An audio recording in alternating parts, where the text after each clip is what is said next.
स्वतःला जो काही त्रास होत असेल तो मला दिसून देत नसावे.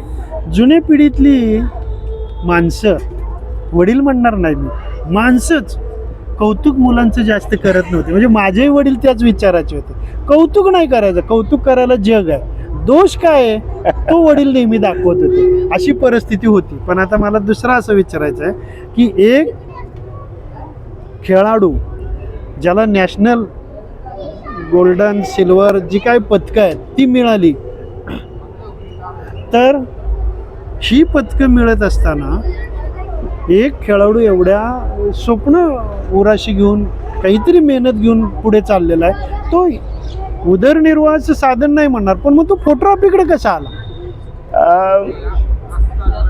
कसं झालं, 1992 साली माझे वडील निवृत्त झाले आणि ते एस.टी. महामंडळामध्ये होते. त्या काळामध्ये एस.टी. महामंडळामध्ये पेन्शन नव्हती आणि आमच्या पुढे प्रश्न होता की आता चरितार्थ चालवायचा कसा. त्यावेळेला मी 12वीमध्ये होतो, म्हणजे 12वी उत्तीर्ण झालो होतो आणि मग स्वाभाविक ते चिंता असते की बाबा आता कसं होणार, काय होणार.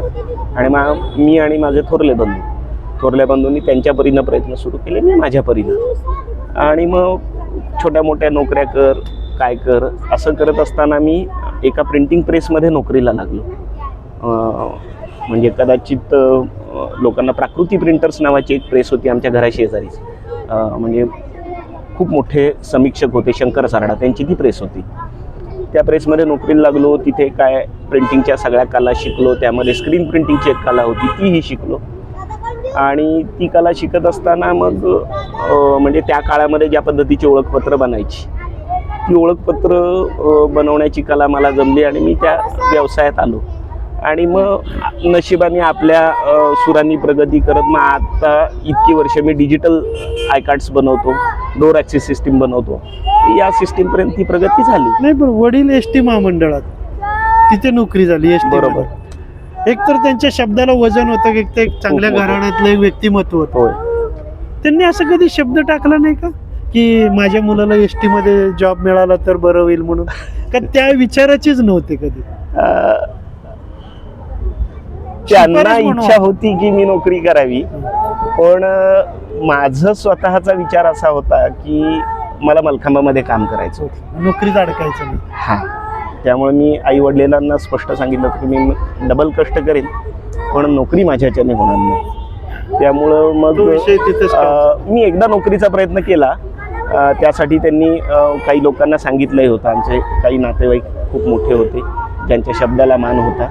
पण तिथं असं झालं की मी फायनल राऊंडपर्यंत पोचल्यानंतर सर्वोच्च अधिकारी, आता खरं नाव सांगायला हरकत नाही, ते हयात नाहीत, अशोक कामटे साहेबांपर्यंत पोचवलं मला. आणि त्यांनी माझी फाईल बघितली आणि मला ते म्हणले, अरे तुझ्याकडे एवढं मेरिट आहे, तू इथं पोलीस कसली नोकरी करतोय, मल्टीनॅशनलमध्ये नोकरी करायला पाहिजे. तर मी त्यांना म्हटलं, साहेब खायची प्यायची मारामार आहे, पोलीसची नोकरीसुद्धा आत्ता चालेल, चांगली मिळाली तर मी नक्की जाईनच की. म्हटलं, अरे नाही, मी आत्ता काही करू शकत नाही, का तर तुमचा खेळ आमच्या यादीमध्ये नाही. असं म्हटल्यानंतर मला थोडासा राग आला. मी तिथं काही बोललो नाही. तिथनं परत आलो आणि गेटमधून बाहेर आल्या ठरवलं की आता परत कुणाचे हातपाय धरायचे. जर आपल्याकडे एवढं मेरिट असताना सुद्धा त्या मेरिटचा काही उपयोग होत नसेल तर मग कुणाचे पाय धरायची आपल्याला गरज नाही. आपण आपलं मेरिट असं बनवू की आपल्याकडे लोकांनी काम केलं पाहिजे. आणि त्या हिशोबाने मग व्यवसायात आलो आणि खरोखर माझ्याकडे 13-14 मुलांचा स्टाफ होता. म्हणजे मी अगदी गेल्या वर्षी निवृत्त होईपर्यंत सुद्धा खूप छान व्यवसाय चालू होता माझा. विश्वजित, हे सगळं करत असताना तुमची बायको प्राथमिक शिक्षक आहे आणि ती सुद्धा मलखांबामध्ये आहे. मलखांब हे त्यांना कसं अवगत झालं?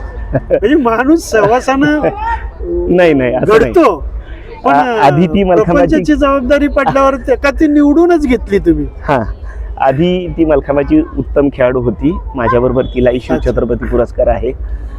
तिचे आई वडीलही बऱ्यापैकी पुरोगामी विचाराचे असल्यामुळे त्यांनी खेड्यातनं येऊन सुद्धा तिला साताऱ्यामध्ये ठेवून मलखांबामध्ये जेवढी मोकळीक द्यायला पाहिजे तेवढी देऊन अचिव्हमेंट्स वगैरे झाल्या, किंबहुना शिवछत्रपती पुरस्कार झाला. त्यानंतर तिला नोकरी लागली आणि तेव्हापासून माझा फोकस असा होता की आपल्याला मलखांबात काम करायचं आहे तर ते समजून घेणारा जोडीदार पाहिजे. समजा मी एखादी सामान्य मुलीशी लग्न केलं असतं तर कदाचित तिच्या अपेक्षा राहिल्या असत्या की मला आज पुण्याला फिरायला जायचं आहे, मला आज हा दागिना घ्यायचा आहे, संध्याकाळी माझा नवरा घरी आला पाहिजे. या अडचणी मला नको होत्या, त्यामुळे आम्ही शांतपणे विचार करून एकमेकाशी लग्न करण्याचा निर्णय घेतला आणि मला वाटतं की आम्ही त्या निर्णयावर आजही ठाम आहोत.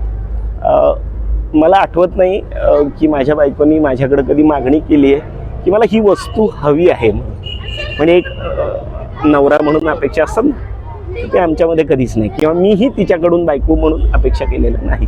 मग अशी सहचरणी तुमच्या आयुष्यात आली, तिला छत्रपती पुरस्कार मिळाल्यावर तुम्हाला काय वाटलं, काय आनंद काय वाटतो? कारण शेवटी हे बघा, नाही मला कौतुक मला तिला छत्रपती मिळाल्याचा आनंद झाला नाही. याचं कारण सांगतो की तिचा आणि माझा छत्रपती हा एकाच वेळेला जाहीर झाला. दोघंही त्यामुळे छत्रपती तिचा आनंद पुरस्कार- तिने घेतला, माझा आनंद मी घेतला. तेव्हा मला या गोष्टीची काहीच कल्पना नव्हती. मला फक्त एक माहिती होतं की एका संघातले 2 खेळाडू एकाच वेळेला गोल्ड मेडल जिंकतात, त्या पद्धतीचा तो आनंद होता. गमतीचा विषय असा आहे की माझा छत्रपती जेव्हा जाहीर झाला तेव्हा मी माझ्या व्यवसायानिमित्त वारणानगरजवळ कोडोली नावाच्या गावामध्ये फोटो काढत होतो. आदल्या दिवशी फोटो काढून झाले, दुसऱ्या दिवशी सकाळी 7 वाजता मी माझं काम चालू केलं आणि त्या शाळेचे मुख्याध्यापक पेपर घेऊन आले आणि त्यांनी मला दाखवलं, हे बघ तुझं नाव पेपरमध्ये आलंय. तेव्हा मला कळलं की मला छत्रपती पुरस्कार मिळालाय.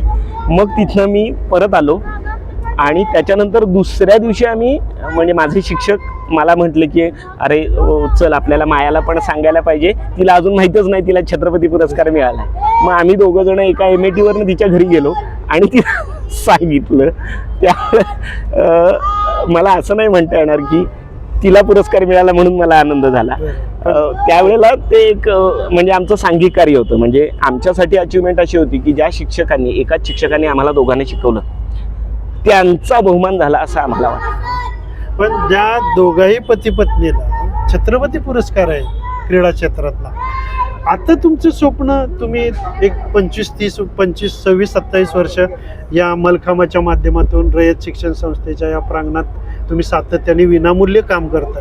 तुमची मुलं विद्यार्थी हे सगळे जे आता 60-70 मुलं दिसत आहेत मला, या मुलांना कोणत्या पातळीवरती तुम्ही आजपर्यंत नेलेलं आहे आणि अशी मुलांची नावं जर थोडीफार म्हणजे पुढे काय करतात ती? पहिली अपेक्षा अशी आहे या मुलांकडून की जे संस्कार, जो वारसा, जे ज्ञान आम्हाला मिळालं आणि ज्याच्या जोरावरती आज आम्ही खात्रीनं असं म्हणू शकतो की आम्ही एक चांगले माणसं आहोत, ते या सर्व मुलांना मिळावं ह्या एकमेव अपेक्षेतनं ही सेंटर चालू आहे. म्हणजे माझं असेल किंवा कारीला मायाचं असेल की आमचा उद्देश हा आहे की जास्तीत जास्त चांगले सुजाण नागरिक घडवणं, निरोगी नागरिक घडवणं आणि त्यांचं आरोग्य सुदृढ राहणं हा पहिला उद्देश.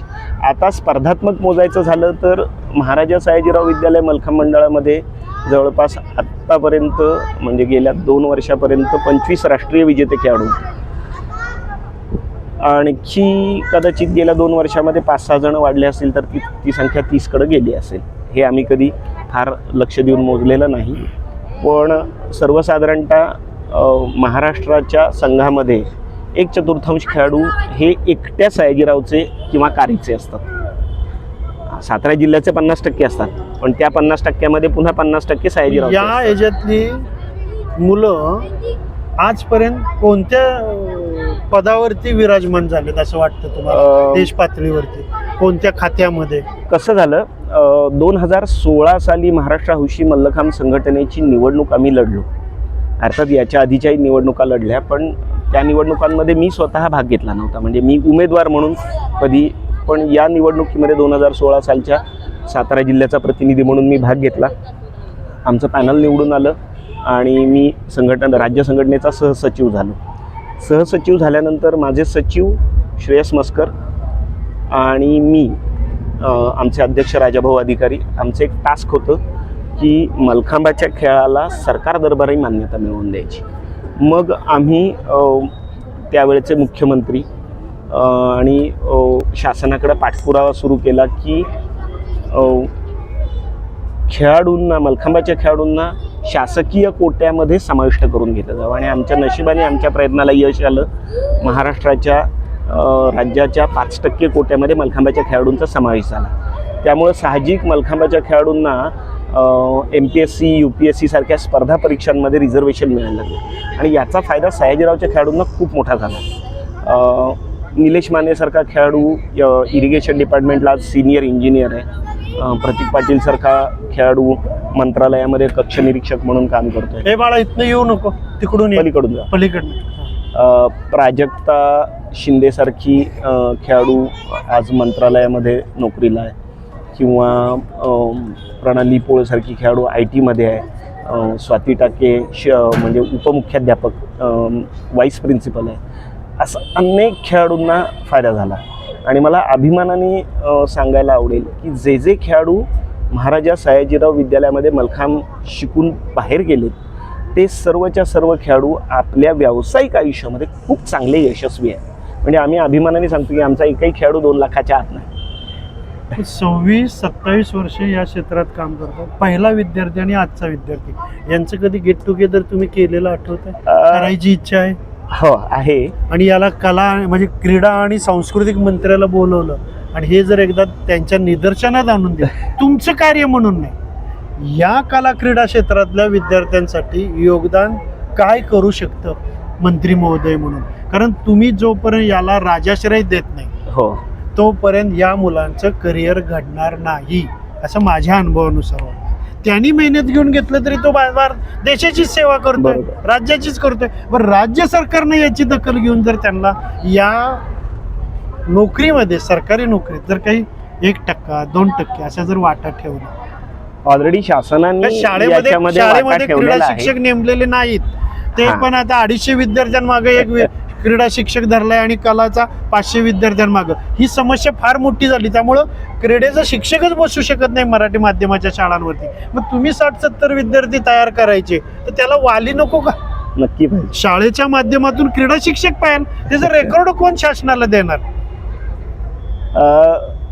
कसं आहे, माझी अपेक्षा शासनाकडून अशी राहील की जे खेळाडू आत्ता एका विशिष्ट पातळीपर्यंत यश मिळवतात तर त्यांचं क्रीडात्मक यश हे फक्त बोनस गुणामध्ये मोजलं जातं. हो हो. सर्वसाधारणतः काय होतं की आज तुम्ही बघताय 6-6:30 वाजले, 6:30 वाजल्यापासून संध्याकाळी रात्री 9:30 वाजेपर्यंत हे खेळाडू इथं सराव करतात. हो. त्यांचे शिक्षक इथं मेहनत घेतात. हो. म्हणजे मीच असं नव्हे तर महाराष्ट्रभर जे क्रीडा शिक्षक आहेत किंवा हौशी क्रीडा शिक्षक आहेत, तर या क्रीडा शिक्षकांना उत्तेजन देण्यासाठी शासनाने काहीतरी विचार करणं गरजेचं आहे. विचार अशा पद्धतीचा असावा की तो गुणात्मक असावा, की बाबा एखाद्या क्रीडा शिक्षकांनी एका पातळीपर्यंत काम केलं तर त्याला इतक्या सवलती मिळतील. समजा त्याला प्रवास सवलत मिळेल.